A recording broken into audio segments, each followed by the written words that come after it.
Du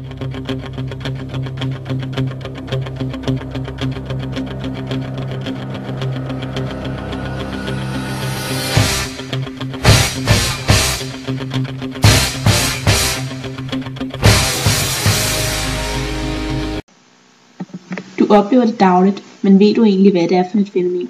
Kunne det egentlig ikke være en god baggrundsviden? Det handler om Doppler-effekten, som man oplever dagligt, når en genstand passerer en i fart, f.eks. en ambulance. Doppler-effekten er baseret på bølger, der transporterer energi uden at transportere et enkelt stof. Bølgerne danner forskydninger i luften, som man måler i lambda. Lambda angiver afstanden mellem to bølgetoppe. De bølger, der udsendes fra en ambulance, opfatter vores ører som lyd, der skubber til trommehinderne og frembringer lyd i form af svingninger inden i øregangen. Man kan ved en matematisk formel udregne farten af lyden, der kommer fra en lydgiver. Farten udtrykkes ved bogstavet V. For at udtrykke farten skal man angive lambda og frekvensen f, som er antal bølgetop per sekund. Når man kender sammenhængen mellem lambda og f, har man farten V af lyd.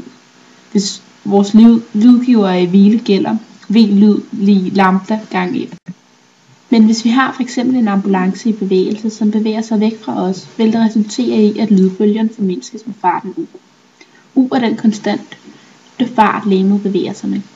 Når bølgerne tilbagelægger et interval, det interval, der er mellem ambulancen og os, der modtager lydbølgen, gælder.